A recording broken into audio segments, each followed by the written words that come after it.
You're listening to the Cycling Podcast, brought to you by iWalker. Flexible loans built for small businesses. iwoca.co.uk.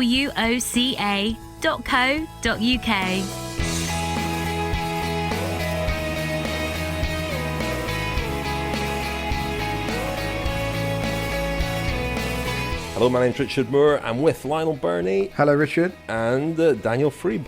Hello. Well, listen, it feels like we're in the final countdown stages to a huge date in the cycling calendar. 1st of August is my birthday. Yeah, I was.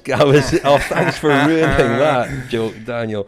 Strade Bianche, first World Tour race of the resumed season, and well, it's always a big date in the cycling calendar because it's Daniel's birthday, and it's a special one this year, isn't it, Daniel? It's a special one. It's a big day because, well, it should be a big day because usually that's when we start to find out about riders moving teams. But of course, Israel Startup Nation lived up to their name. Started up a bit prematurely, didn't they? They announced their big signing about a week ago. Definitely changing the subject. It is a big birthday, isn't it, for you this year? We'd be doing maybe a 40-kilometre bike ride or something to celebrate? I'm not sure about that. You're younger than Alejandro Valverde.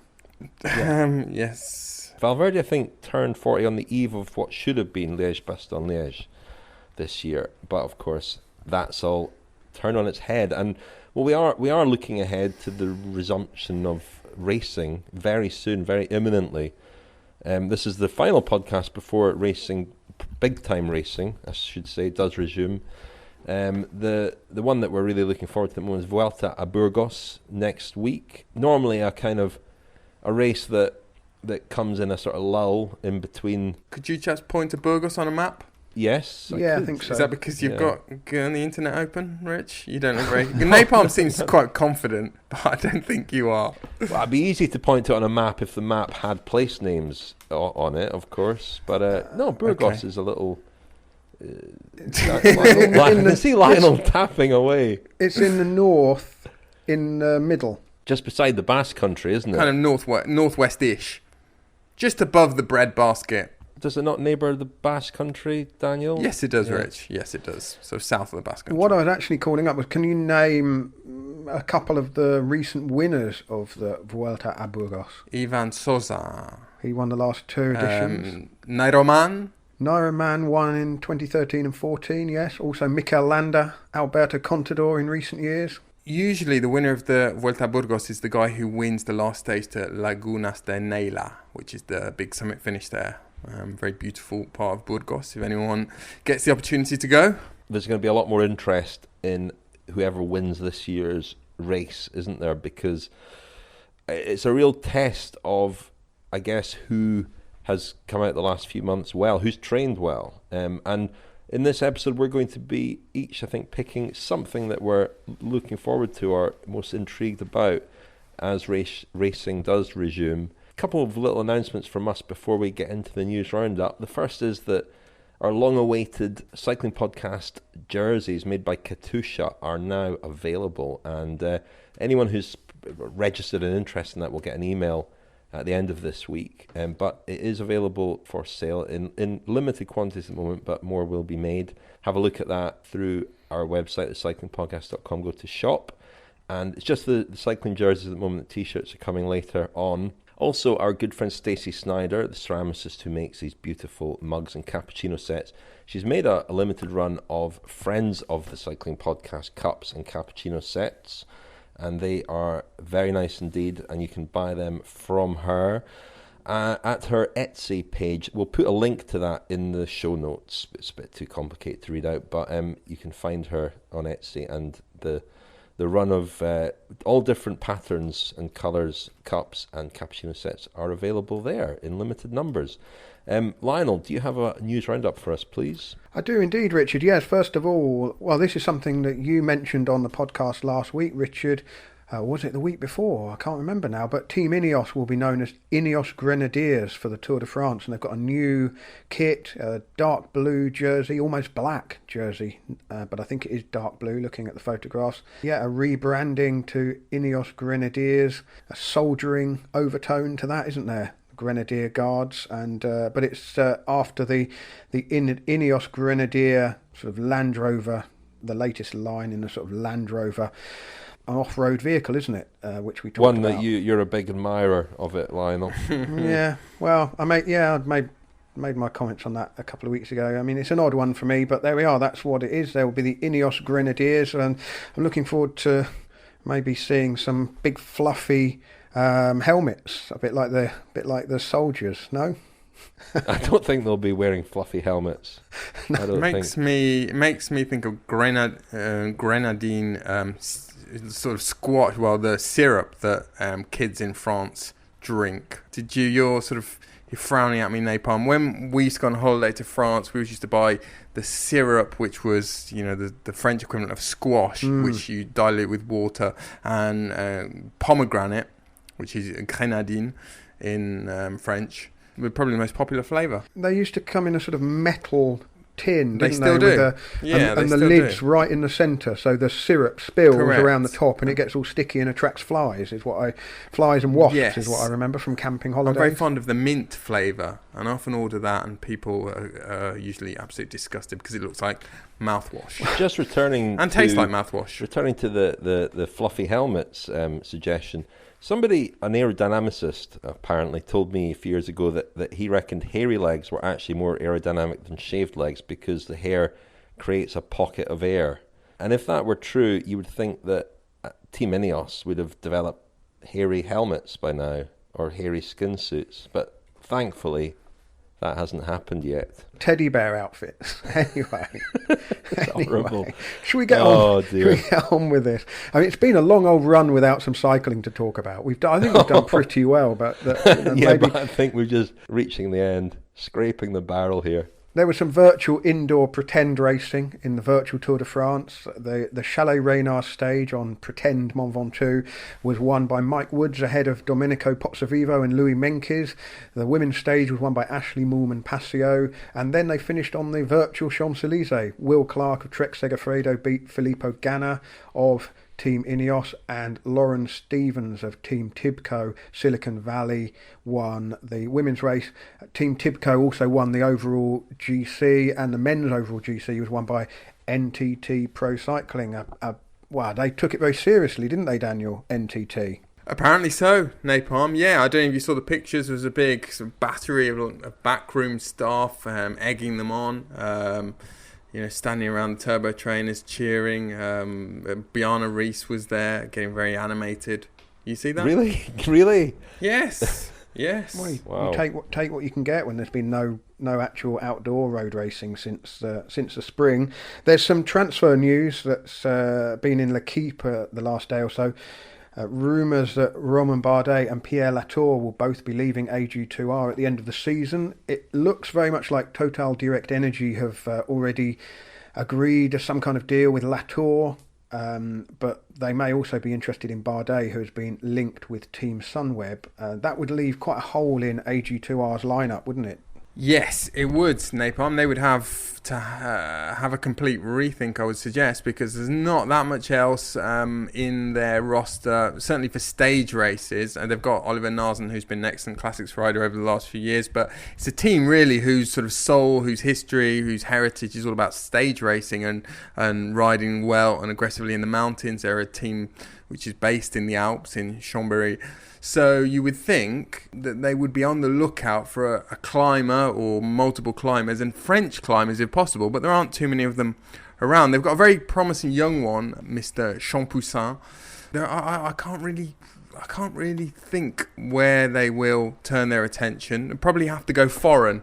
Quite a number of good climbers in other teams, other nationalities who are out of contract. Well, speaking of Bardet, we were all quite looking forward to him turning his hand to the Giro d'Italia this year, weren't we? But it now looks certain that he'll do the Tour de France instead. Richard, you mentioned the return of the racing, the first World Tour race being Strada Bianca on August the 1st. Just before that, the Vuelta at Burgos in Spain. But Also, starting tomorrow, there's a Sibiu Tour in Romania, which Alpecin Fenix, Androni and Gazprom have all pulled out of, apparently because of a spike in coronavirus cases. Bora Hansgrohe and Israel Startup Nation are still on the start sheet there, but I suppose that's the first, well, it's the first UCI 2.1 race that's returning, I believe, but really the kind of the Grand Tour and Classics riders will return en masse at the Vuelta a Burgos next week. I talked a couple of weeks ago about the clash between the last stage of the Tour de France and the World Time Trial Championship, and Switzerland's Stefan King, who is set to be a key domestique for Thibaut Pinot at the Tour de France for Groupama FDJ, has already confirmed that he intends to leave the Tour de France early, if selected as he expects, in order to ride the World Championships on home soil in Switzerland. Remember, he took a bronze medal in the road race in Yorkshire last year.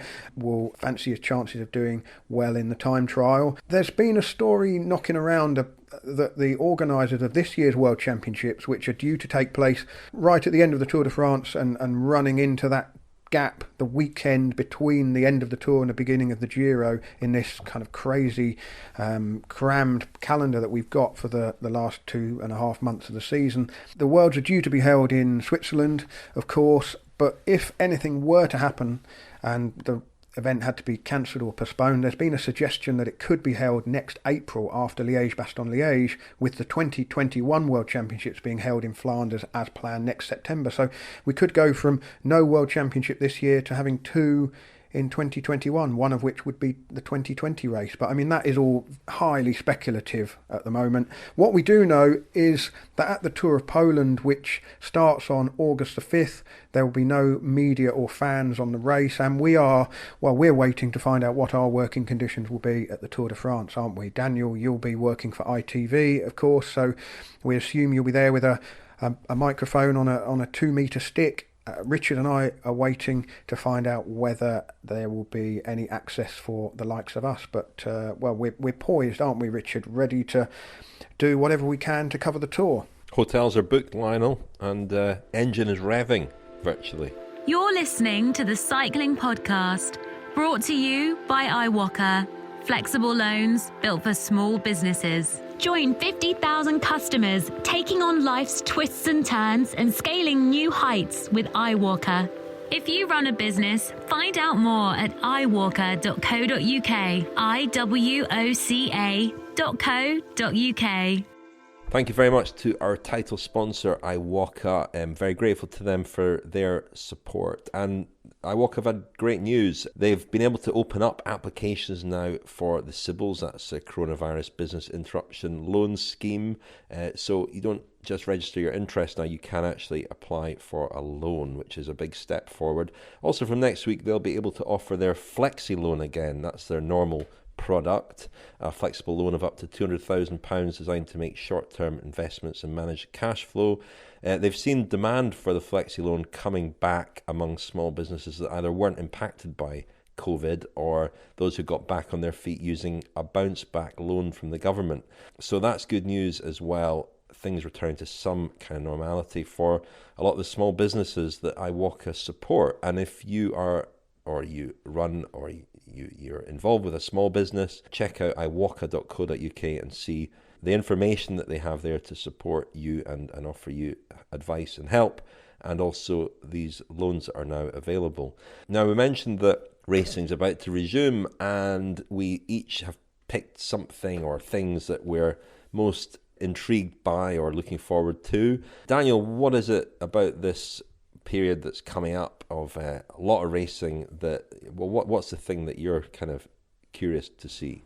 Well, chaps, I'm sure you noted that at the weekend the much trumpeted, hotly anticipated charter flight carrying all of the top Colombian riders did touch down in Europe. So there'd been some doubts about whether the Colombians will be able to get back and start their seasons, but they did. I think most of the top Colombians were on that plane. Certainly, Superman was on it. I expected Superman to be flying over the Atlantic. What's he doing getting in a plane? With his cape fluttering behind him, but I think he was on there. And various others as well. And then they touched down. Egan Bernal was on there. And they then touched down in Madrid, I think, and dispersed to their various homes and where they're going to be training the next couple of weeks. One rider who was certainly on there as well was Nairo Quintana, and he was the star really of the pre-lockdown season, wasn't he? Up until Paris-Nice, which was his last race. Well, he actually, I mean, we did a podcast during the Giro on Max Schachmann, who won Paris-Nice overall and sort of called him the last race winner, but the last guy to sort of cross a line, raise his arms, salute a victory before the lockdown in a World Tour race at least, was Quintana. So he won there. He'd also won at Chalet Reynard in the Tour of Provence earlier in the season, and he looked rejuvenated, didn't he? It looked to be a sort of return to the Quintana of his early career really, so 2013, 14, 15, when most of us expected him to win a Tour de France. He won the Giro, and then in 2016 he won the Vuelta, didn't he? But in the last 3 years he's certainly struggled and has seemed to be, dare I say it, Rich, a bit of a fading force. His deficit from Ineos in particular, the Ineos riders Froome and Thomas, and last year Bernal, has grown really with every season.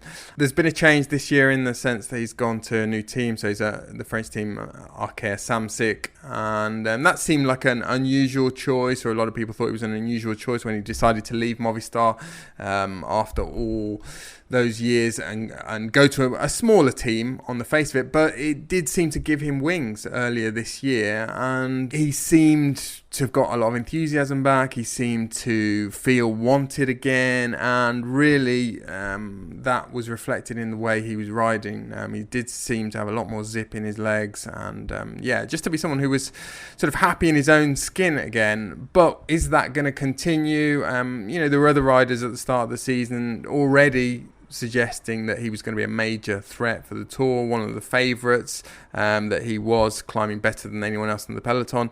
The question is, has the bar risen, since 2013, 14, 15, when he was someone who could have won the Tour? Hasn't finished on the podium of a Grand Tour since 2017. So I'm just really intrigued to see where he fits in this, what we think is going to be a bit of a rejigged hierarchy, a sort of a semi-new world order after this lockdown, with different training loads, different time of year for the Tour de France. There won't be the same issues with, if anyone had issues with allergies before, they'll be different in late August. So there'll be a lot that's different about this year's Tour de France, as well as Quintana's different circumstances. And I think we learned a bit more about Quintana and his previous environment and his happiness there in just after lockdown commenced with the Movistar series, which was really, really fascinating insight into how they operated with their three leaders, Valverde, Landa and Quintana. And it was clear that it seemed that Quintana wasn't particularly happy there, and they weren't particularly happy with him. There were real communication problems, it seemed. And he gave this speech when it came to leaving the team where he sort of apologised for not having been the most communicative at times and hard to read.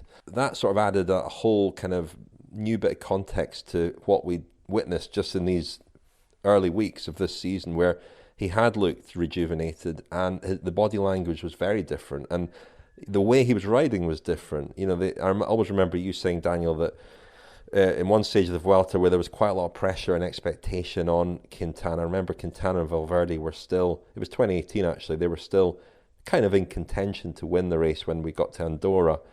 Simon Yates did eventually win outright, but Quintana attacked, you said, like a burst football. And a lot of his attacks in Movistar colours were like a burst football. And when we watched him attack on the lower slopes of Mont Ventoux, there was zip, there was exuberance, there was joy, it seemed, looking from the outside, that certainly hadn't been there in the last couple of years at Movistar. So yeah, he did look reborn, and it'll be fascinating to see how that continues or not for him as the racing starts again, and we'll get an early glimpse of Quintana because he's down on the start sheet for Burgos. He is, and then he's going to ride the Mont Ventoux Dénivelé Challenge, which will take him further up Mont Ventoux than the Tour de Provence did earlier on in the season. One factor for the riders who are focusing on the Tour is that they've got relatively little racing opportunity before they have to line up in Nice, haven't they? I mean, maybe a stage race, a Burgos, Dauphiné, Tour, and that's it. So there's not going to be a great deal of opportunity to, if any rider, whether it be Quintana or anyone else, thinks they're a little bit behind where they want to be, there's not an awful lot of time to catch up, is there? It's going to be, as you said, Richard, at the start, a real test of how people respond when the intensity of racing against other people takes over from the more controlled environment of training. Whether they may well have been training like absolute demons, but it's not the same as pinning on a number and racing against other people and not being able to just set your own pace. So I suppose it's a bit like the Tour de France in a normal year kicking off in late March or early April. It will be really unusual to see, but we'll get a few little clues, won't we? Certainly that's what makes the Vuelta a Burgos a really interesting one to keep an eye on next week. Yeah, I would expect Quintana to perform really well, particularly on that stage to Lagunas de Neila and the other mountain stage to Picon Blanco. But just a couple more things, chaps, on Quintana, just that have come to me now. I mean, I think I said at Paris-Nice that the sense that I got just watching him interact with his team was this sort of reciprocal flattery that he has been flattered by the reception that he's got from Arkéa-Samsic, that, he does feel wanted again. He feels honoured almost to be with the way that they have treated him and the way they've opened their arms to him. And they, in turn, kind of feel flattered that, someone of his stature, and also, a Colombian rider. Colombian riders are not necessarily, well renowned for their ability to, or they haven't been in the past. They've tended to stay in Spanish-speaking teams. I mean, he's trying hard to learn a bit of French, and he's trying to be the perfect guest as well. So I thought that, as I said, had really given him a kind of new or a different demeanour in the spring. I'm intrigued to see the effect of spending so much time at altitude for some of these Colombian riders. I mean, we've seen it creep up year after year after year. Riders are spending more and more time at altitude, but really we've got a situation this year where some riders have mainly been at altitude for the whole season. And that's going to be intriguing. And also just the Tour de France route. There's no flat time trial. There's one time trial, and it's a mountaintop finish, and it's very steep. It's on the penultimate day, so someone like Quintana will never have a better opportunity to win the Tour de France again, I don't think. The Cycling Podcast is supported by Science in Sport. Science in Sport. Fueled by science. Thanks as ever to Science in Sport, our longest standing supporter. They've been backing us at the Cycling Podcast since 2016. And we've been mentioning in the last few weeks their new range, the Turbo Plus range, which is designed to help with indoor training in particular, but also training in warm weather. It's got menthol in it, and I did try it today on my bike ride in the French heat here. Tried a menthol gel. Quite strange. I wondered whether it would taste like toothpaste. I'm glad to report it doesn't. It's more menthol than mint, if you know what I mean. It's not quite as minty as I expected. Don't really know what you mean, no. No, well, that menthol, James Morton last week explained that the cooling effect, and it really lingers, and it does cool you down. It has been very hot here, so I enjoyed my menthol Science and Sport gel.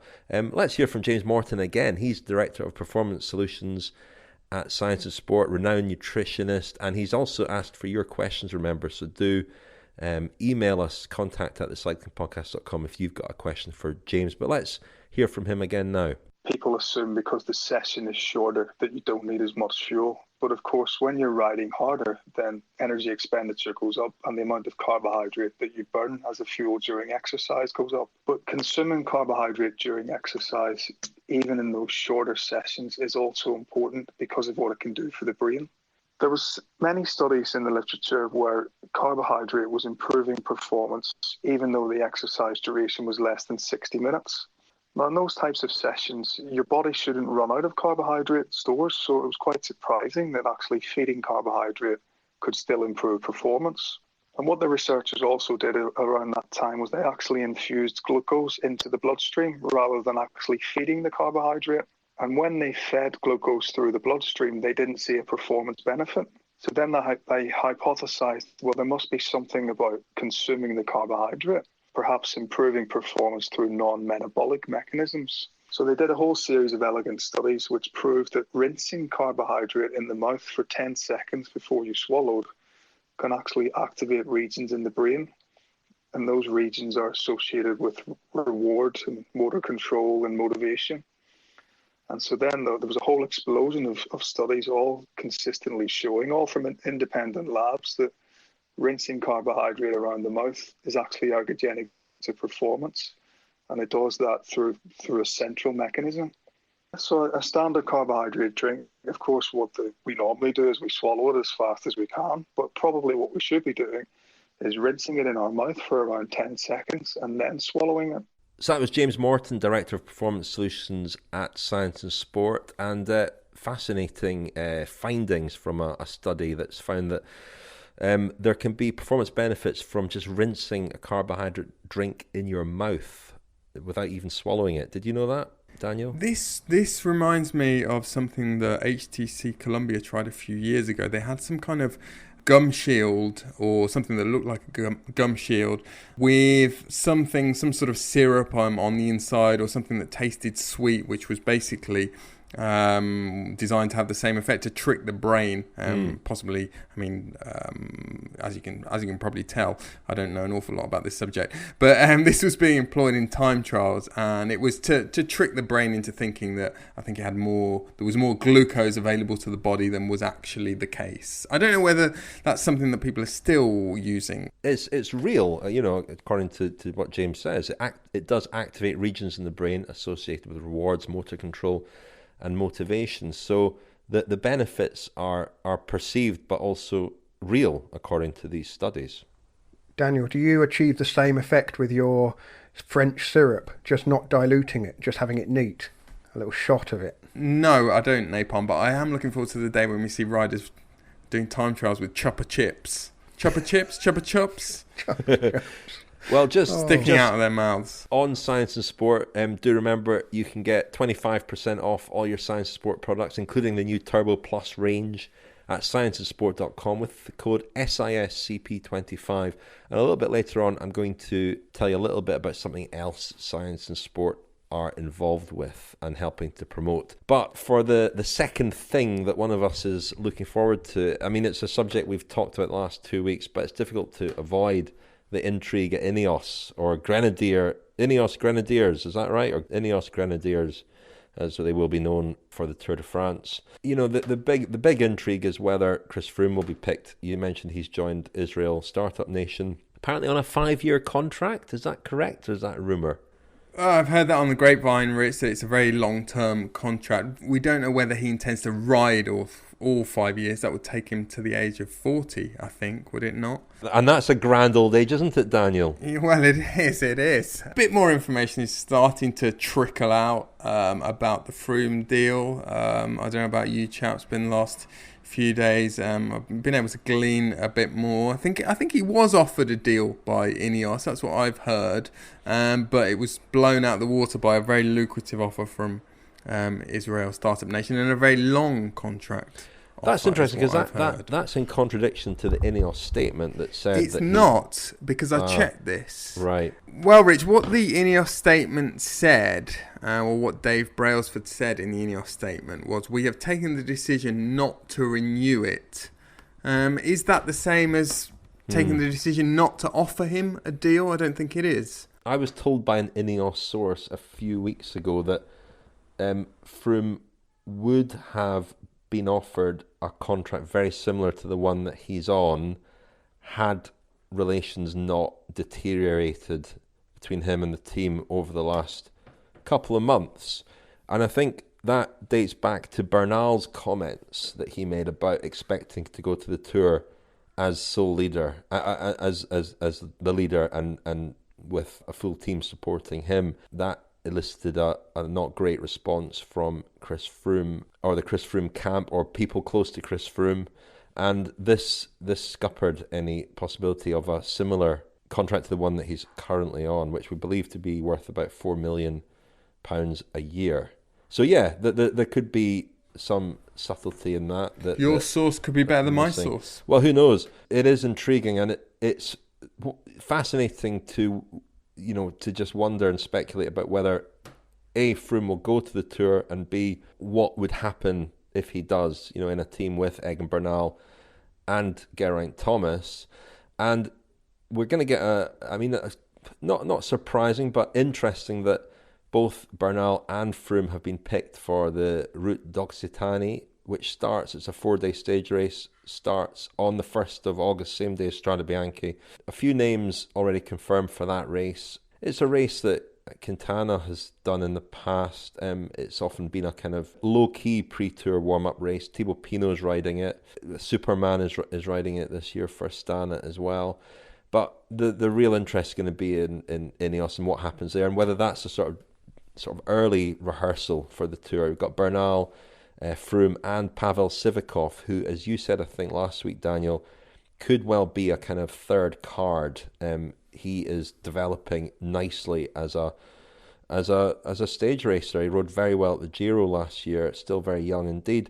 And I speculated last week on the possible Tour team for Team Ineos. I had a question mark against Chris Froome. I also had a question mark against Theo Gegenhardt, although I had him on my long list. And I did hear from Theo Gegenhardt about that. He took issue with my question mark, didn't really elaborate on that. So I wonder if Theo Gegenhardt is in line for the Tour de France. He may well be, in which case apologies for the question mark, but I was just guessing. But yeah, Bernal, Sivakov and Froome all riding that race together. That may just be a test to see how things work out there. Sivakov would be a good leader for AG2R, wouldn't he? He talked would. About them needing someone potentially to replace Romain Bardet, someone who is he riding for France? No, he's riding for Russia these days, isn't he, Rich? Well, he is riding for Russia. Grew up in France, born in Italy. He is, according to Pro Cycling Stats, out of contract at the end of the year. I would be very surprised if he's not, been offered and signed a new contract with Team Ineos. He was very close to Nicolas Portal, of course, who very sadly died earlier this year. It was Portal that really lured him to Team Ineos. I spoke to him at the start of the year. He qualifies for a French passport as well, but he had made some overtures to the French Federation and heard nothing back, he said a year or so ago. So he was still racing on a Russian passport, and that was creating a bit of confusion this year with Russia, banned from the Olympics, and he wasn't quite sure who he was going to, or how he was going to race the Olympics. I think somebody had unplugged the French Federation's fax machine that day, so couldn't get through. I'm joking, of course. Just on the Bernal, Froome, Thomas triangle, they're likely to all line up together at the Dauphiné, aren't they, for what will be a truncated Dauphiné, only 5 days long this year, of course, because it's got to be squeezed in amongst everything else. But that will be the first opportunity to see what the sort of dynamic is. And Daniel, from a safe distance, you'll probably witness that, won't you? You can pick up on body language from a couple of metres away. Yes, on the dynamic. We talked last week, didn't we, about small, practical at times things, communicating possibly to the riders and to those of us on the outside who really is the leader there, or who really does have preference. And wasn't there was a story, wasn't there, in the Tour de France, I think won by Geraint Thomas, about someone getting the air conditioning unit in their room, Froome rather than Thomas, or something along those lines. But all sorts of little things that are going to be difficult to sort of administer and be on top of, just to make sure that, as the riders are saying publicly, it is the road who decides who is the leader there. Surely Jim Ratcliffe has got deep enough pockets to book 3 rooms with air conditioning. Air conditioning has been implicated by some studies in the spread of COVID-19, so I need to be careful on that. A little personal message for me, but I've mentioned on the podcast before that I would have been doing Ride London this year to raise money for Pancreatic Cancer UK. My mum died from pancreatic cancer 15 years ago, and so I know what a terrible disease it is. I also know how underfunded Pancreatic Cancer UK are and how big a deal it was for them to be Charity of the Year at this year's Ride London. It would have provided really important funding, but with the event cancelled, that funding has gone. There is now an alternative. My Prudential Ride London will be the first virtual edition, and it will take place on the 15th and 16th of August to celebrate cycling and raise funds for charities. It's free to enter, and once you've entered, you ride 100 miles, 46 miles or 19 miles. Those are the sportive distances from Ride London, or indeed a distance of your choice. The organisers are encouraging riders to pick a charity and do the ride as a fundraiser. If you enter, you're eligible to enter a competition with prizes including a Brompton bike, a SRAM group set, a set of zip wheels and much more. Sign up at myridelondon.co.uk. That's myridelondon.co.uk. The event app, which will be downloadable in the week before the ride, will enable you to see the actual ride in virtual comparison to the Ride London course, and it will generate finisher selfie pics and a personalised certificate as well. And if you're looking for a charity to support, do consider Pancreatic Cancer UK, who really have lost out through the cancellation of this year's event. When you sign up to My Ride London, just set up a Virgin Money giving page in support of Pancreatic Cancer UK. Well, we mentioned earlier Science and Sport, who support the cycling podcast, of course, and they were keen for us to mention something that they are supporting, and that is the Diversity in Cycling report, which was written a couple of years ago by Andy Edwards. I had a long chat with Andy last night about the background to that. It's something we're going to return to. There are details in the show notes, but you can find the Diversity in Cycling report at the website diversityincycling.com and also on scienceandsport.com. It has an Instagram page as well, Diversity in Cycling _, all one word, Diversity in Cycling _. That's the Instagram account. I mean, Andy had noticed more riders from Black and Asian backgrounds on bikes and in Lycra, but not necessarily in cycling clubs. That was the catalyst for him writing this report, which originally, or at first, was just for his own club. He discussed the issue with his friend Manny Arthur, who is Black British, and that led to them collaborating to write the report. And it was aimed primarily at clubs, but the core themes that emerged apply to pretty much all aspects of cycling, including brands and the media. The report aims to help white people in cycling become more racially aware and also to demystify the sport for newcomers, and especially those from Black and Asian backgrounds. The report is a grassroots project. It was produced independently with no budget. British Cycling supported its publication, but it did not commission it, pay for it, or influence its contents. Now Science and Sport and other brands are coming on board to help spread the word. I've read it. It's really interesting. There's a lot to take from it, in particular about clubs and how they welcome newcomers, all kinds of newcomers, but especially people from minority backgrounds.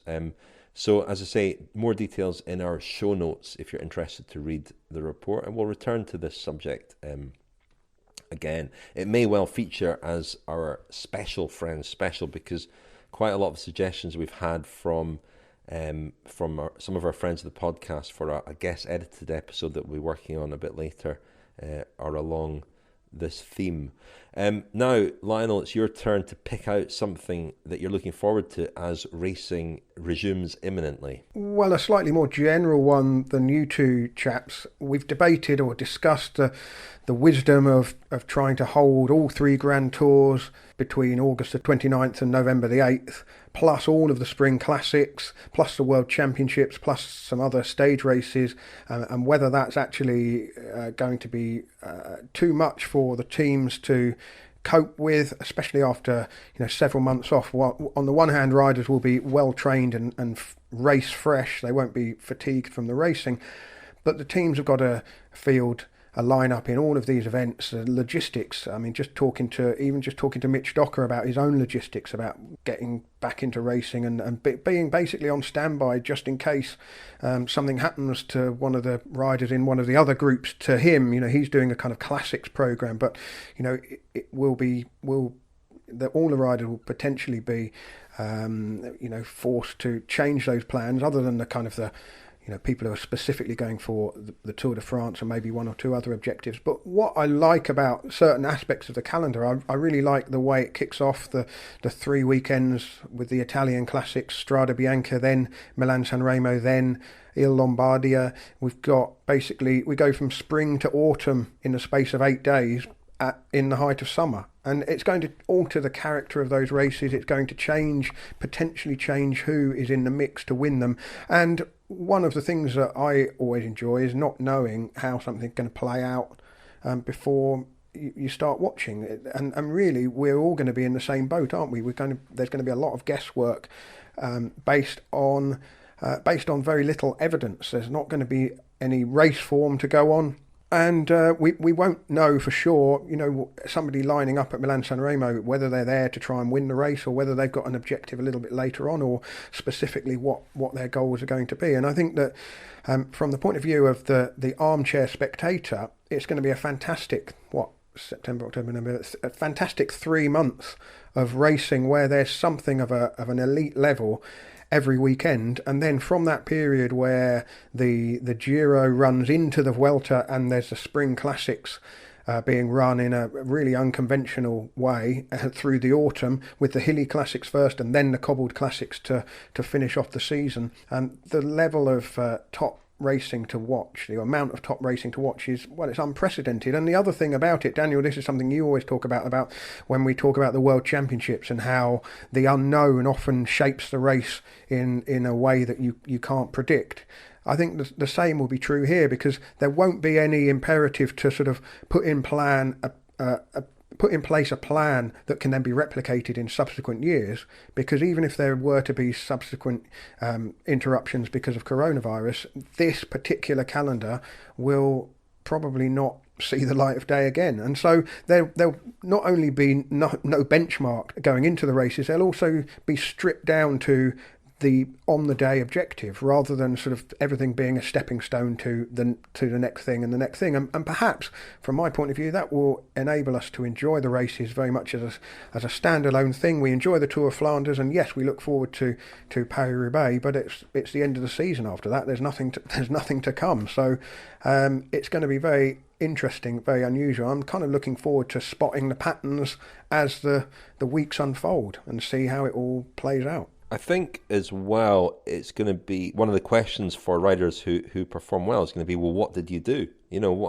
How did you spend your extended kind of period off racing? Is there going to be a trend for, because some riders were locked in their homes for 6 or 7 weeks, others weren't. There's kind of contrast in the conditions that some riders work in. Some riders will have spent a lot of time on the turbo trainer, others won't. I spoke to one of the coaches at Team Sunweb a couple of weeks ago, Hans Timmermans.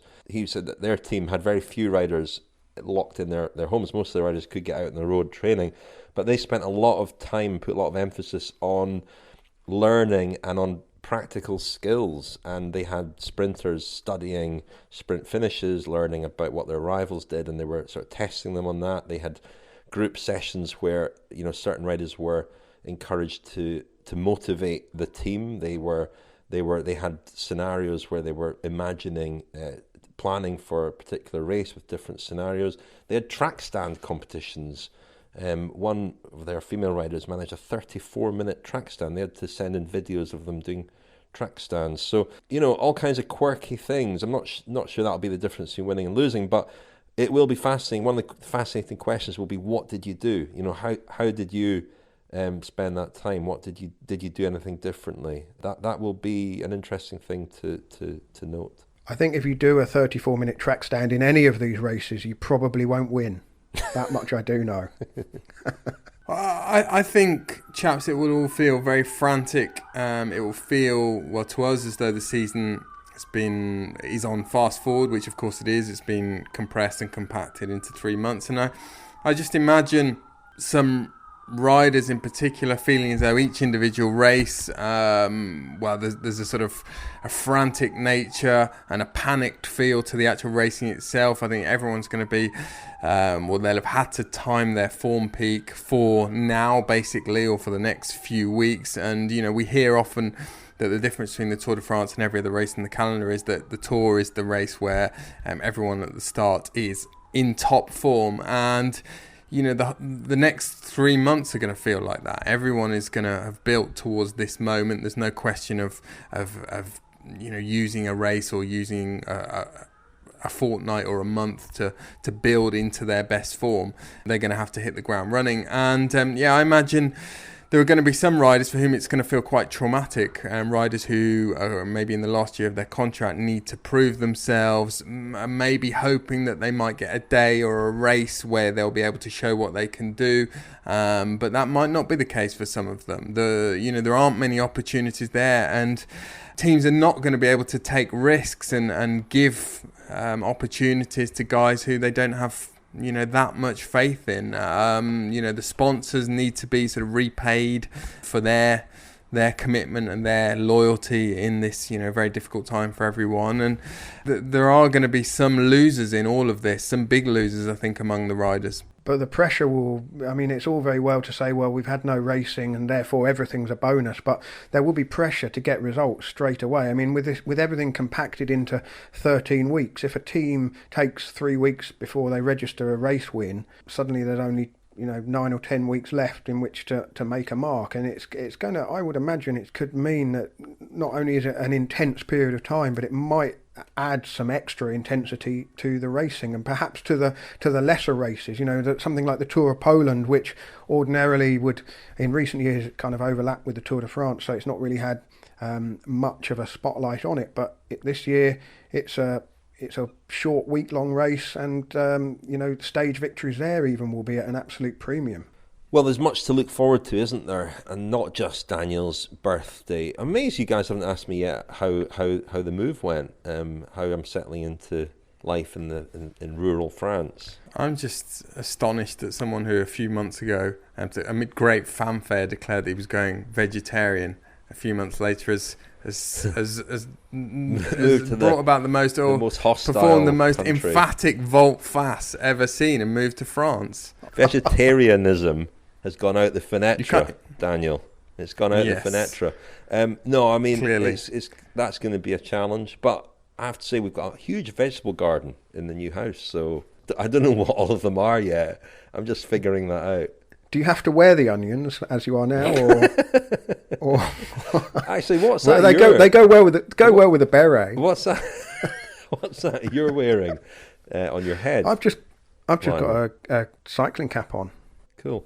Anyway, listen. Well, we've just released the fourth part of our mini series, My First Tour de France. It's your first Tour de France that you covered in full, Lionel. It's for friends of the podcast. Sign up at thecyclingpodcast.com if you want to listen to those and lots else besides. The latest episode includes some diary entries from Lionel Birnie. He's a little bit more than, what was it, 14 and a quarter or whatever. I can't remember how old Adrian Mole was. But anyway, it includes your diary entries from the 2006 Tour. Let's hear from one of them now. No wonder you're wincing, but it's very funny. It concerns a hard-hitting encounter with Christian Knies, where you really put him on the spot. The thing is, Richard, I had hoped to preserve this type of quality material for friends of the podcast, but I suppose if we want to entice a few more people to sign up, this is the sort of Woodward and Bernstein type journalism that you can expect. Saturday, July the 8th, Stage 7. Saint-Grégoire to Rennes, 52-kilometre individual time trial. Stage winner, Sergei Honchar. Yellow jersey, Sergei Honchar. One of the editor's brainwaves is to do a little light-hearted column in the magazine titled Cheese of the Week. Our protests are waved away because the idea of us having to fill this slot every week is too amusing to him. It's the sort of assignment everyone dreads, and so we felt the fairest thing to do was share it among ourselves and brainstorm some ideas. The tour spans 4 editions of the magazine, so 4 Cheese of the Week slots have to be filled. The Combativity Prize is sponsored by a Camembert producer, Coeur de Lion, so the first idea was to interview the winner of the Most Aggressive Rider Prize one day. The race director, Jean-Marie Leblanc, is retiring at the end of this year's tour after 18 years at the helm. Au revoir to the big cheese, le grand fromage. That makes 2. Today we tick off the 3rd slot. We head to one of the team hotels on the outskirts of Rennes after the stage and wait for the riders to arrive after the time trial. we spot Christian Knies, who rides for the German Milram team, as he wanders through reception. Milram is a German dairy company. This is our chance. I nudge Ed. Go on. No, you go on, he says. We decide to share the embarrassment and approach Knies together. We explain our ludicrous assignment to him, and with every word his expression falls flatter and his eyes lose a bit more sparkle. No one is going to come out of this well. We all know this. I can almost see my own desperation reflected in Christian Knies' eyes. Pathetically, I offer Knies a triangle of brie we'd brought with us. Can we just photograph you with this piece of cheese, Christian? The second half of the sentence, and you'll never see or hear from us ever again, I promise, need not be said. Dutifully, like the good professional he is, Knies takes the brie, I take the photo, and our dignity takes a collective plunge. Ed and I are in the middle of congratulating ourselves for ticking this task off the list as we watch Knies head towards the lift. He makes it about halfway before slowing, then stopping, then turning round to walk back towards us. Oh no, he's had second thoughts about this. He explains that his team is sponsored by a dairy that produces its own cheese, and so it might not be a good idea to be photographed with a rival brand. Wait a moment, he says, I'll be right back. A couple of minutes later, Knies returns carrying a huge block of white, flavourless looking shrink-wrapped cheese. It must weigh 10 or maybe 15 kilograms. He poses for a second equally awkward photo and says use that instead. Knies walks off.